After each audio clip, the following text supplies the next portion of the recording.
নমস্কার, আপনাদের সবাইকে শুভ সন্ধ্যা জানিয়ে শুরু করছি বেদজ্ঞান আয়ুর্বেদার আজকের এখনকার অনুষ্ঠান।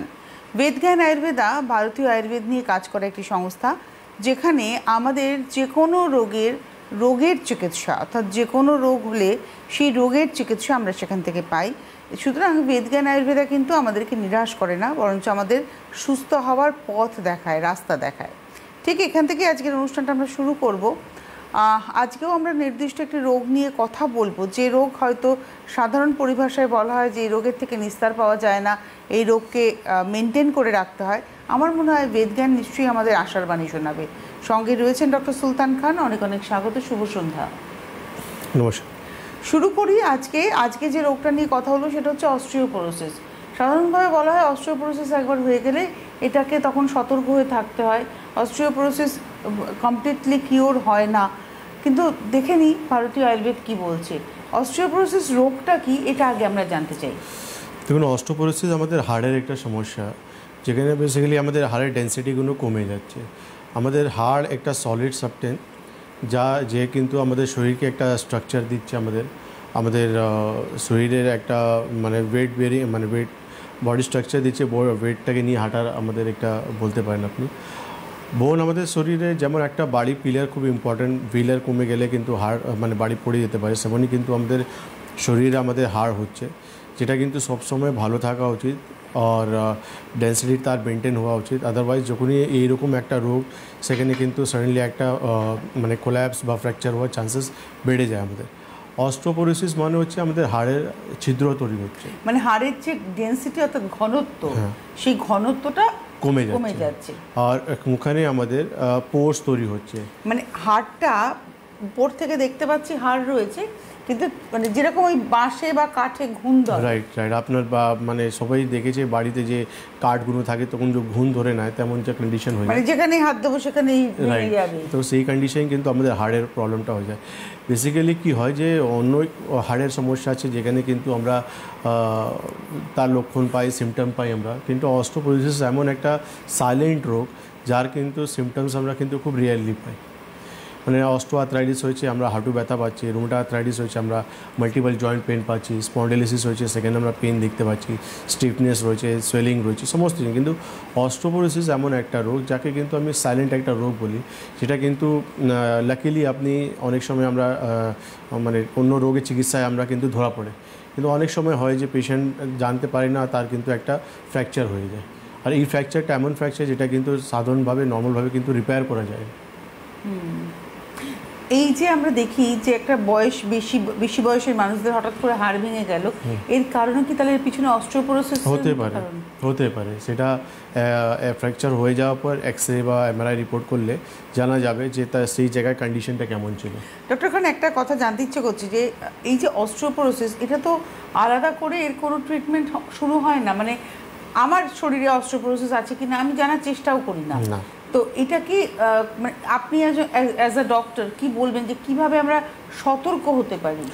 দেখুন, আমাদের হাড়ের সমস্যা রয়েছে বা আমাদের জেনেটিক কোনো রয়েছে, ফ্যামিলিতে কারো রয়েছে আমাদের জেনেটিক অস্টিওপোরোসিস, বা আমি লং টাইম যখন একটা হাড়ের সমস্যা থেকে আক্রান্ত রয়েছি, তো আলটিমেটলি আমাদেরকে বোনস ডেস্কার স্ক্যান করে নেওয়া উচিত।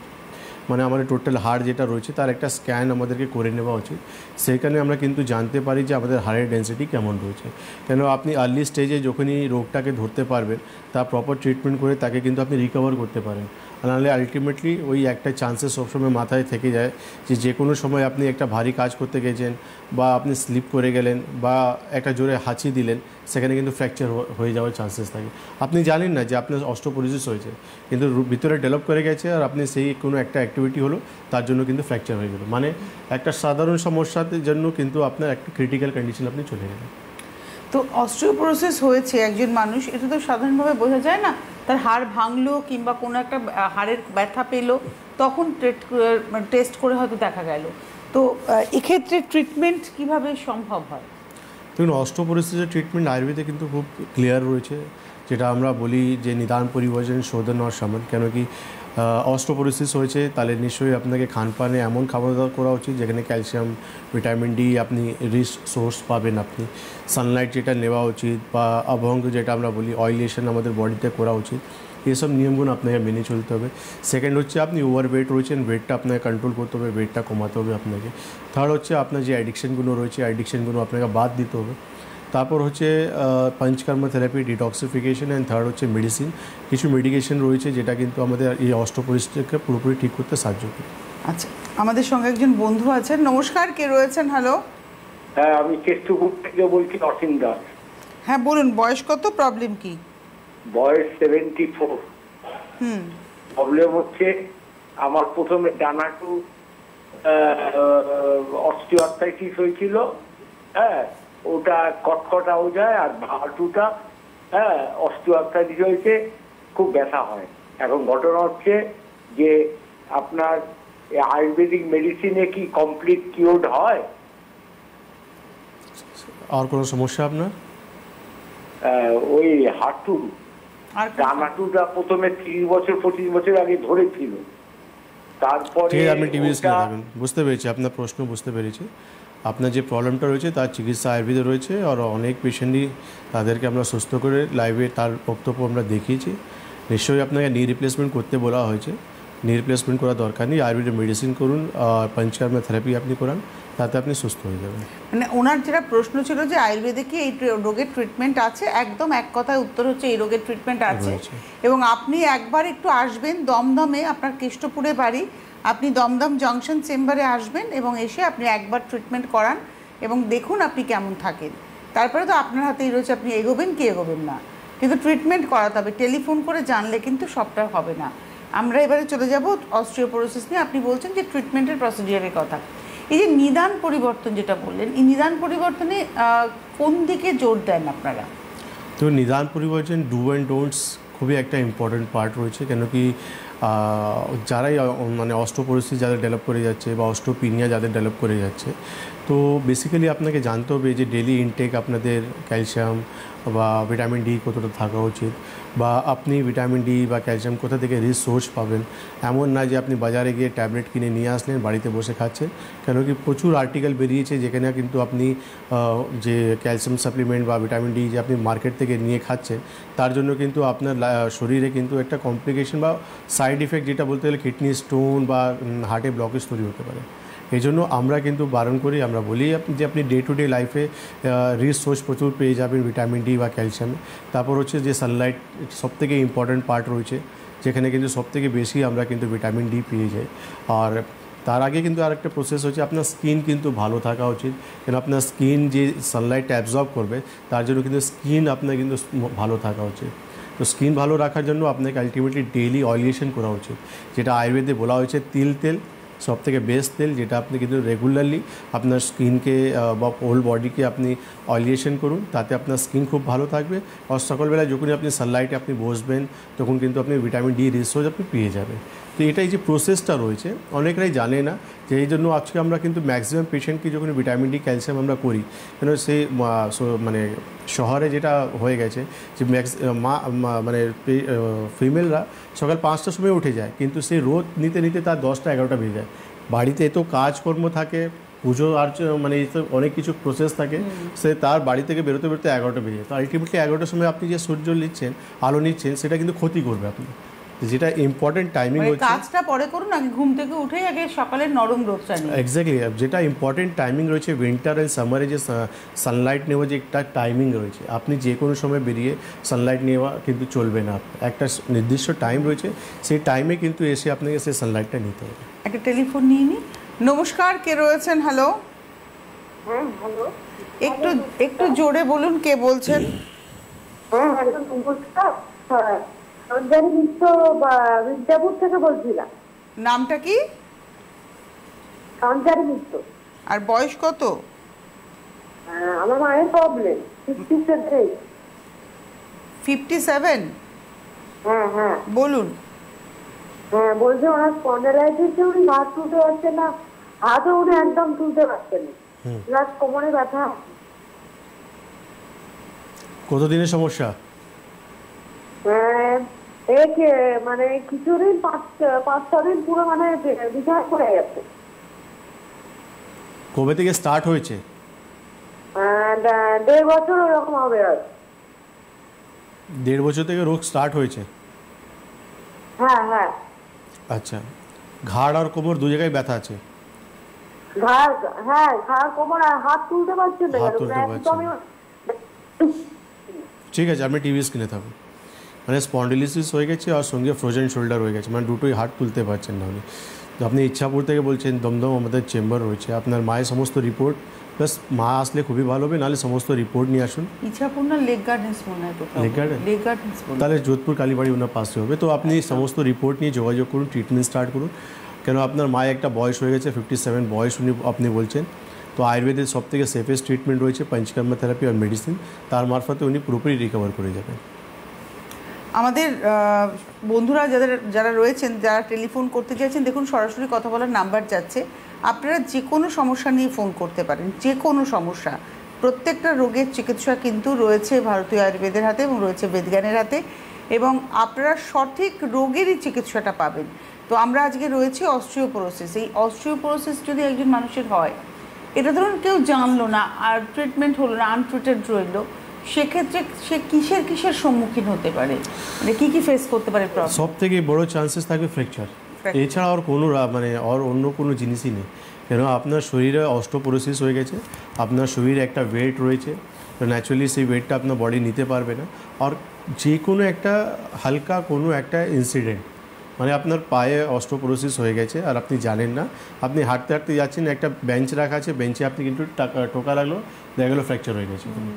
একটা জোরে হাঁচি দিলেন আপনি, আমি তো পেশেন্ট পেয়েছি শিলিগুড়িতে, সে রাত্রেবেলা শুয়েছে, সকালবেলা উঠে দেখছে পা ফ্র্যাকচার হয়ে গেছে। মানে কন্ডিশন একটুটা নিজের ঘুমিয়েছেন উনি, একটা পায়ের উপর দিয়ে ঘুমিয়েছেন, সকালবেলা দেখছে ফ্র্যাকচার হয়ে গেছে। মানে কন্ডিশনটা এতটা ডিটোরেট করে যায়, এতটা খারাপ হয়ে যায়, হাড়ের কন্ডিশন এতটা খারাপ হয়ে যায়। আচ্ছা, একটা প্রশ্ন করি, মানে যদি হাড় ভেঙে যায়, যার অস্টিওপোরোসিস আছে, সেক্ষেত্রে তো নর্মালি কি হাড়টা আবার জোড়া লাগে?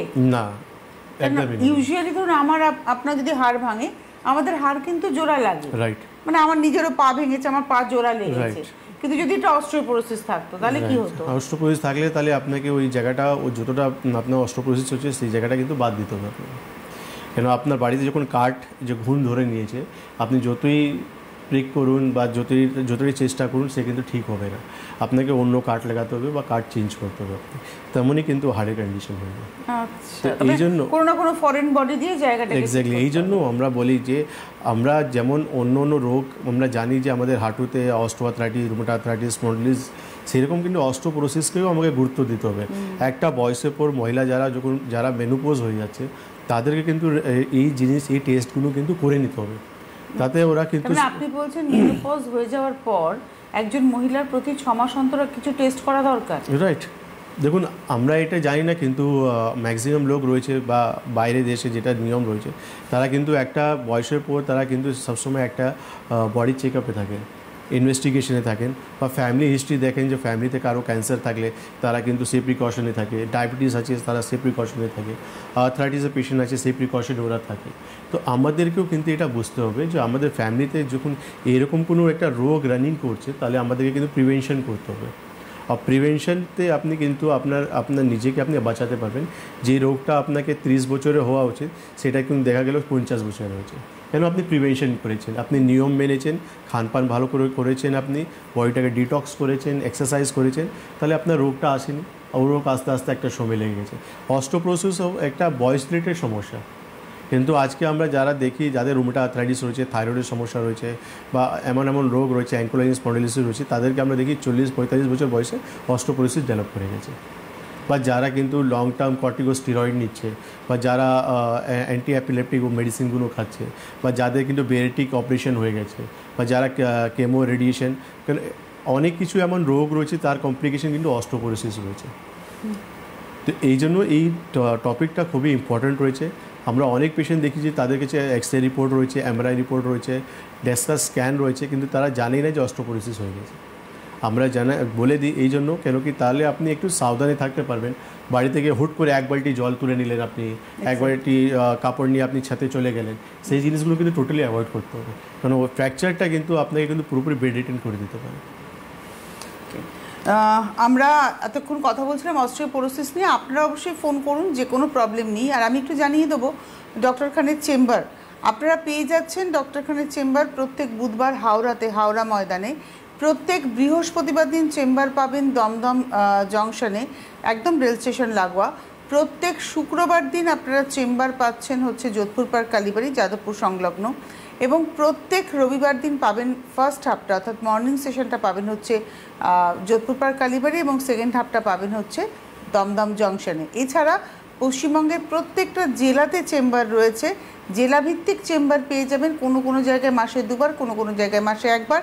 এবং আসামের গৌহাটিতে চেম্বার রয়েছে, এবং রয়েছে ত্রিপুরার আগরতলাতে চেম্বার। এগুলো মাসে একবার করে চেম্বার, নিয়মিত চেম্বার। এবং যেখানে যেখানে চেম্বার নেই, ভারতবর্ষের যে কোনো প্রান্ত থেকে আপনারা কিন্তু টেলিফোনের মাধ্যমে যোগাযোগ করতে পারেন। এই যে বক্সের মধ্যে ফোন নাম্বার রয়েছে, এই ফোন নাম্বারে ফোন করেই কিন্তু আপনারা অ্যাপয়েন্টমেন্ট করে দিতে পারেন, বা ভিডিও মানে যে কনসালটেন্সি, ফোনের কনসালটেন্সি, এই নাম্বারেই ফোন করে আপনারা পেতে পারেন। নমস্কার, কে রয়েছেন? হ্যালো।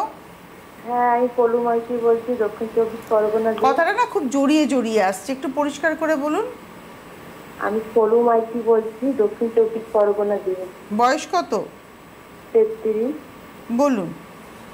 বলছি আমার ঘাড়ে প্রচন্ড ব্যথা হয়, তার সঙ্গে সঙ্গে পিঠেও যন্ত্রণা হয় আর বুকও যন্ত্রণা হয়।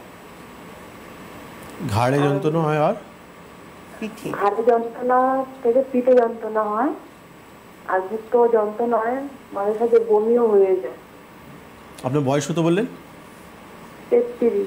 31? 31 না 33? 31। এই সমস্যা কতদিনে আপনার? এই 3 বছর ধরে। 3 বছর ধরে? হ্যাঁ। কোনো পরীক্ষা নিরীক্ষা, কোনো ডক্টর দেখিয়েছেন আপনি? হ্যাঁ, করেছি। কি রোগ হয়েছে কিছু বলা হয়েছে আপনাকে? বলেছে তো, মানে আমি যে ঘাড়ে কোনো স্ক্যান অবজিও করেছিলাম, বলছে সব নর্মাল। কি ঠিক আছে, আপনি টিভি স্ক্রিনে থাক। উনি রিপোর্ট করিয়েছেন কিন্তু ওনাকে বলছেন সব নর্মাল আছে। নর্মাল আছে? এটা হতে পারে না মা। আপনি যখন ঘাড়, কোমর, হাঁটু সব ব্যথা যন্ত্রণা আপনি বলছেন, নিশ্চয়ই কিছু ডিজেনারেশন চেঞ্জ হতে পারে আপনার। না হলে অন্য প্যারামিটারগুলো যেটা রয়েছে, আরএ ফ্যাক্টর, অ্যান্টিসিসিপি, সিআরপি, এসব কিন্তু দেখতে হবে, সেটা কিন্তু নর্মাল আছে কিনা এটাও দেখতে হবে। কেন কি আর্থ্রাইটিসের বিভিন্ন ভাগ রয়েছে, অনেক ধরনের আর্থ্রাইটিস মানুষের শরীরে হয়। আর আপনি যে বয়সটা বলছেন 31 বছর বয়স, মানে খুবই কম বয়স আপনার। আর এই বয়সে স্পেসিফিকলি আমরা দেখি পেশেন্ট পলি আর্থ্রাইটিস বা রুমেটা আর্থ্রাইটিস থেকে আক্রান্ত হয়ে যায়। তো একবার আমাদের চেম্বার ভিজিট করুন, দেখুন কোন চেম্বার আপনার পাশে পড়ছে, প্রপার লাইন অফ ট্রিটমেন্টে আসুন, খুব তাড়াতাড়ি নিজেকে সুস্থ দেখতে পারবেন। আমরা চলে যাই আলোচনাতে। অস্টিওপোরোসিস নিয়ে আমাদের কথা চলছিল। অস্টিওপোরোসিস যদি ট্রিটমেন্ট না হয়, আপনি বলেন ফার্স্ট যেটা কজ হচ্ছে ফ্র্যাকচার। অস্টিওপোরোসিস কি অন্য কোনো রোগের কারণে আসে? অনেক রোগ আছে যার জন্য কিন্তু আপনার অস্টিওপোরোসিস হতে পারে, যেটা আমরা রুমেটা আর্থ্রাইটিসের নাম নিয়েছি। রুমেটা আর্থ্রাইটিস জন্য আপনার অস্টিওপোরোসিস হতে পারে। অ্যাঙ্কোলাইজিং স্পন্ডিলোলিসিস মতো রোগ থেকে আপনার কিন্তু অস্টিওপোরোসিস হতে পারে। আপনি একটা ক্যান্সার পেশেন্ট, আপনি কেমোথেরাপি করাচ্ছেন, সেকেন্ড তার কমপ্লিকেশন আপনার অস্টিওপোরোসিস হয়ে যেতে পারে। একটা টেলিফোন নিয়ে বাদবাকি কারণে আসছি। নমস্কার, কে রয়েছেন? হ্যালো। আমি সাহেবগঞ্জ টাকা গাছ থেকে বলছি, কুচবিহার টাকা গাছ থেকে বলতেছি, অর্চনা সাহা। কোথা থেকে বলছেন? কুচবিহার। বয়স কত? 60 বছর। বলুন। আমার মানে কোমরে হাড় ছড়া গেছে, ক্ষয় হয়ে গেছে, সেটা ব্যথা। তারপরে আরো প্রবলেম হচ্ছে, কোমরে হাতের হাড্ডি পড়ে যায়, ভাঙে গেছে, সেটারও ব্যথা। অপারেশন করা হয়েছে, সেটা ব্যথা। তারপরে চোয়াল অপারেশন হয়েছে, সেই জায়গাও ব্যথা। মানে সম্পূর্ণ শরীরটা অঙ্গ আমার ভাঙ্গাচোরা। এখন আমি অনেক ট্রিটমেন্ট করতেছি, ব্যথা আছে হাতে। আপনার হাত ভেঙে গেছে, সেটা ব্যথা। আপনার চোয়াল অপারেশন হয়েছে, সেখানে ব্যথা। কোমরের হাড় সরে গেছে বললেন? হ্যাঁ, হাতের কবজার হাড়। হাতের কবজার হাড় সরে গেছে। হ্যাঁ, ঠিক আছে মা, আপনি টিভি স্ক্রিনে থাকুন। আপনার কাছে যা যা রিপোর্ট রয়েছে আপনি নিয়ে কুচবিহারে আপনি যোগাযোগ করুন। কুচবিহার আমাদের চেম্বার রয়েছে। দেখুন, আপনি যে প্রবলেমটা বললেন, এটা আমাদেরকে কিন্তু পাশে ক্লিনিক্যালি ভালো করে দেখতে হবে, তারপরে আমরা বলবো কী করলে ঠিক হবে। নিশ্চয়ই আপনি ব্যথা ওষুধ খাচ্ছেন, কিন্তু আপনি উপকার পাচ্ছেন না। তো একটু আয়ুর্বেদ ট্রিটমেন্ট একটু ডিফারেন্ট। কেন কি আমাদেরকে শুধু ব্যথা আপনি বললেন, সেই ব্যথা শুনে এখান থেকে কোনো ওষুধ বা আমাদের কোনো ডক্টর আপনাকে ওষুধ বলতে পারবে না। আমাদেরকে সবসময় রুট কজ থেকে দেখতে হয়, কোন ধাতু, কোন দোষ, আপনার প্রগতি কেমন, আপনার অগ্নিবল কেমন, সমস্ত জিনিস দেখার পরেই আমাদের কিন্তু আমরা ট্রিটমেন্ট করতে পারি। একটু আমাদের যোগাযোগ করার চেষ্টা করি। আমরা এবারে আসি আর কি রোগ। আপনি ক্যান্সারের কেমোর কথা বললেন। আমি বললাম কেমো মতন যখন চলছে আপনার, তখন আপনার অস্টিওপোরোসিস হতে পারে। বেরিয়াট্রিক অপারেশন হয় ওয়েট লস করার জন্য, তার জন্য কিন্তু আপনার অস্টিওপোরোসিস আসতে পারে। তারপর হচ্ছে আইবিএস মতন একটা রোগ, সেখান থেকে কিন্তু আপনার অস্টিওপোরোসিস হতে পারে আপনার। তারপর হচ্ছে অ্যান্টি অ্যাপিলেপটিক মেডিসিন, মানে কনভেনশনাল জন্য, মির্গির জন্য যা ওষুধগুলো খাওয়া হয়, তার জন্য সেটা লং টার্ম যখন চলছে, তার একটা কমপ্লিকেশন বা সাইড এফেক্টে আপনার অস্টিওপোরোসিস হতে পারে। তো এরকম কিছু একটা ফেয়ার লিস্ট রয়েছে, যেটা কিন্তু যার জন্য কিন্তু আপনার শরীরে অস্টিওপোরোসিস আসতে পারে। এবার ডাইরেক্টলিও আপনার শরীরে অস্টিওপোরোসিস আসতে পারে, কেন আপনি রুটিনলি নিয়ম করে আপনাকে যে রেগুলারলি আপনাকে ভিটামিন ডি বা ক্যালসিয়াম নেওয়া উচিত। কেন হাড়ের যে খাদ্য আপনি যখন নিতে পারবেন না, তো আলটিমেটলি সেখানে কিন্তু আপনার অস্টিওপোরোসিস ডেভেলপ করবে। কেন হাড়ও আমাদের কিন্তু একটা লিভিং টিস্যু, যেটা কিন্তু সবসময় ওল্ড সঙ্গে নতুন সঙ্গে সবসময় চেঞ্জেস হতে থাকে। তো এটা একটা বয়সের পর কিন্তু স্লো ডাউন হয়ে যায় আমাদের, আর তারপর যখন আর বয়স বাড়ে তখন আর স্লো ডাউন হয়ে যায়। তো এই জন্য আমাদেরকে খাওয়া দাওয়া ঠিকঠাক রাখতে হবে, তাহলে কী হবে, হার্টটা আমাদের স্ট্রং থাকবে। আর যারা কিন্তু এটা মেনটেন করে না, তাদের কিন্তু খুব তাড়াতাড়ি অস্টিওপোরোসিস ডেভেলপ করে যায়।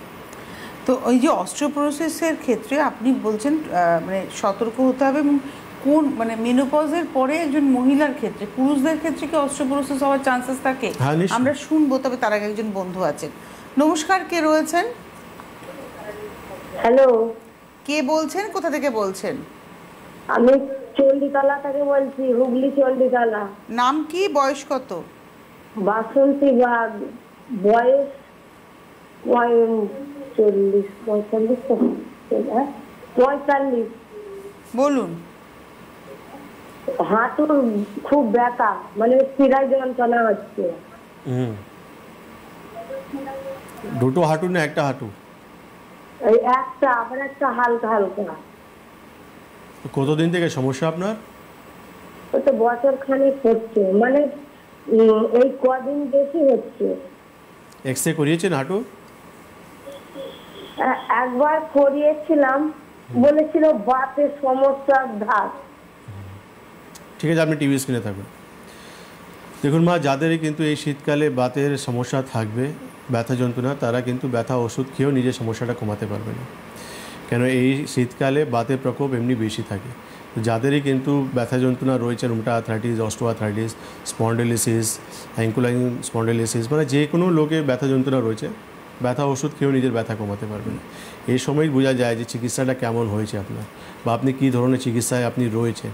গরমকালে ব্যথা ওষুধ খেলে কাজ করে যায়, কিন্তু শীতকালে ব্যথা ওষুধ খেয়েও কিন্তু কাজ করে না। এই জন্য আপনাকে প্রপার ট্রিটমেন্টে আসতে হবে। হেল্পলাইন বা ফোন করুন, আমাদের চেম্বারে যোগাযোগ করুন। মানে আপনি যে কথাটা বললেন, এটা কিন্তু খুব ইম্পর্ট্যান্ট একটা মানে ক্লু দিয়ে গেলেন, যে যারা ট্রিটমেন্ট করছেন, নর্মাল ট্রিটমেন্ট, মানে আয়ুর্বেদিক ট্রিটমেন্টের কথা বলছি না, প্রপার আয়ুর্বেদিক ট্রিটমেন্ট। অনেকেই তো আয়ুর্বেদিক ট্রিটমেন্ট করছেন বলে হয়তো দোকান থেকে ওষুধ কিনে খাচ্ছেন। প্রপার ডক্টর দেখিয়ে যারা করছেন না, আমি তাদেরকে আনছি না কাউন্টের মধ্যে। আপনি ট্রিটমেন্ট করছেন, ভাবছেন আমি তো ওষুধ খাচ্ছি, আমাদের ট্রিটমেন্ট চলছে। এবার শীতকালে কিন্তু আপনারা বুঝতে পারবেন যে সেই ট্রিটমেন্ট আপনাকে কতটা মানে ইমপ্রুভমেন্টের দিকে নিয়ে গিয়েছে, তাই তো? আপনি বলেন শীতকালে ব্যথার ওষুধ খেয়েও ব্যথা কমতে চায় না, একদমই না। আমরা প্রচুর পেশেন্ট, আর প্রচুর যাদের আমাদের প্রোগ্রাম দেখছে, তারা রিলেট করছে বাড়িতে বসে, এটা ঠিক বলছে, ডক্টরবাবু ঠিকই কথা বলছে, ব্যথা ওষুধ খেয়েও ব্যথা কমছে না। যে কোনো ব্যথা মানে রোগ হলে, রুমেটাইড আর্থ্রাইটিস বলুন, অস্টিওআর্থ্রাইটিস বলুন, যে কোনো ধরনের আর্থ্রাইটিস, সেই ব্যথা ওষুধ খেয়েও কমাতে পারবে না। আমরা রয়েছি অস্টিওপোরোসিসের আলোচনাতে। আমার একটা প্রশ্ন, ধরুন অস্টিওআর্থ্রাইটিস একটা ব্যথা হয়, ইনফ্লামেশন হয়, আপনি বারবারই বলেন, যে কোনো আর্থ্রাইটিসের ক্ষেত্রে এটা আমরা একটা ব্যথা পাই। অস্টিওপোরোসিস তো হাড়েরই রোগ, কিন্তু এর তো কোনো ব্যথা কি হয় অ্যাজ সাচ? খুবই রেয়ার, মানে যাদের গুড লাক সে এটা সিমটমস পেয়ে যায়, তাদের কিছু ইঞ্চেস কমছে, সেটা খুবই রেয়ার। অস্টিওপোরোসিসের ক্ষেত্রে একটা হচ্ছে হাইট কমবে, হ্যাঁ, ইঞ্চেস কিছু কমবে, খুব বেশি সেটাও আপনি নোটিস করতে পারবেন না। ইঞ্চেস কমছে আপনি বুঝতেই পারবেন না। আর এমন পেন, যেটা পেন আপনি মানে বিয়ারেবল পেন, সেটাও আপনি দেখতে পাচ্ছেন। অস্টিওপোরোসিস যখন ফ্র্যাকচার হয়ে যাবে, তখন আপনি সিমটম প্রচুর পাবেন, কিন্তু যখন আপনার অস্টিওপোরোসিস রয়েছে, আপনি জানতে পারবেন না। এই জন্য অস্টিওপোরোসিস হচ্ছে একটা সাইলেন্ট রোগ, যেটা কিন্তু অন্য রোগ মানে ট্রিটমেন্ট করতে গেলে রোগটা ধরা পড়ে যায়। আর যখন ধরা পড়ে যায়, ম্যাক্সিমাম ডক্টরই কিন্তু বুঝিয়ে দেয় যে আপনাকে কিন্তু খুব সতর্ক হয়ে লাইফ লিড করতে হবে। মানে একবার অস্টিওপোরোসিস হয়ে গেলে মানে আপনি তো বলছেন যেগুলো স্মল জয়েন্ট থেকে সম্ভবত আপনি বলছিলেন, তো অস্টিওপোরোসিস কি পুরো শরীরের হাড়ে ছড়িয়ে যেতে পারে?